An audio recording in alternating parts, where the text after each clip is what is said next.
Hey guys, I have a juicy topic for you guys tonight about love spells and something that not a lot of people know that can happen when we do love work. Quick side note, somebody asked me why I have not been on camera. Mira, Nikki is in between wigs. Okay, my other one, she needs some TLC and I just haven't gotten around to it, and I ordered a new one and she's on the way, and I'm not gonna get on camera without a wig. I'm sorry, I'm not even gonna put a head wrap on. I have a full head of hair, but I don't show my hair, and honestly I don't like showing it even with just a head wrap on. It's like a privacy, modesty, medium thing for me, okay? Not all mediums are like that, but I am. I'm very protective over my crown. But I can't wait for y'all to see this new wig that I got. Anyway, love work. Adios mio. So love work is one of my favorites. I'm very good at it. I'm very good at sweetening. I'm very good at pulling and attraction and fixing things. I love doing spiritual work to fix relationships. I will do a relationship healing work many times before I'll ever do a breakup spell. I love love. I'm a Cancer. This is part of my expertise, okay? Now, when you do a love spell, it's very important that, number one, you know a good bit about your target, okay? It's not a good idea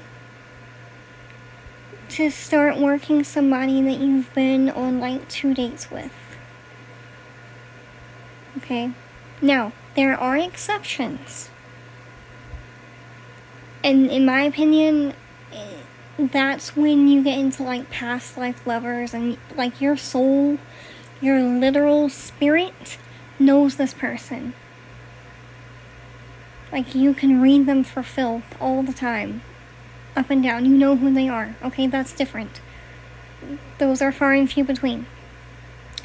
But the reason that it's very important that you know your target is because even if it's a honey jar, even if it's an endosamiento, okay, let's say that you put your picture in there along with his or hers. You are putting yourself with that person, okay? When y'all do love spells and you put both of y'all's pictures in the work, or both of y'all's essences in the work, you're also working on yourself. Do you see what I'm saying here? Next thing you know, you're fucking crazy over this man. You're crying all the time. You're blowing up his phone. Why aren't you talking to me? I miss you. Just acting like a crazy bitch. And if you put a lot of spicy stuff in there,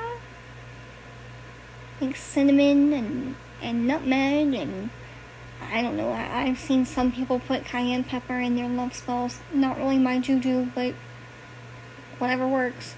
My point is, this energy can and will rub off on you if you do the work that way. Okay? There are different ways to do it so that doesn't happen. But sometimes you need to put yourself in that love spell because half of the relationship's work is your responsibility. So if y'all have an issue, we identify what your inner work is to do versus his, and then y'all come together and fix it and keep it that way, right? Another thing that can happen is you will start to take on that person's essence, that person's energy, their thoughts. Maybe they have low self-esteem. Maybe they're very insecure. Maybe they're very avoidant or anxious in relationships. You'll notice that you will start to become more like that person than usual. Because when we're with somebody, like, yeah, some of their traits and their slang and, we're gonna kind of rub off on each other. That's normal. That's anytime you're hanging around someone as human beings, because we used to live in tribes, we rub off on one another. It's like a bonding thing. But it's gonna be like ultra amplified. Okay. So my point for this video is, you can turn into a crazy witch, and also some of his issues or his insecurities and stuff will rub off on you. So if you're conscious of this stuff and you're aware of it and you can block it out and just work through it, good for you. But a lot of new witches cannot. I've seen love spells make people crazy, and it's the person that did it. They put themselves under a love spell. They do an obsession spell, boom, and next thing you know, they're the one that's obsessed. But the good thing is, depending on how you set up the work, it can be pretty easy to dismantle. Okay? I'm not going to tell you guys how I break spells. Those are my secrets. If you book a consultation with me and you need to figure out how to break up some work, then maybe we can get into it then.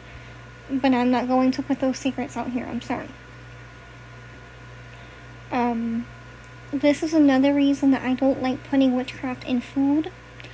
Because if this starts happening, and the brujeria that you did on him or her for a love spell or an amare or something is in the food, and you gotta undo it, y'all have to find somebody like me, like that's into some hardcore, like palo or voodoo, or just a very, very strong tradition with a lot of knowledge. Because, it can be kind of hard to remove from the literal physical body. And that can also cost a lot of money. Okay?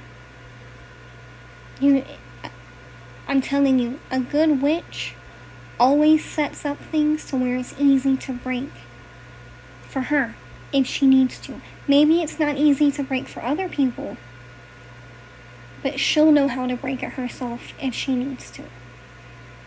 Okay? If you would like to book a reading or a consultation with me, just click the link in my description. Also, in the description, you're going to see a list of the different readings that I offer. And you can choose from that list, and I'll connect with you, okay? I love you very much, guys. Thank you. Bye.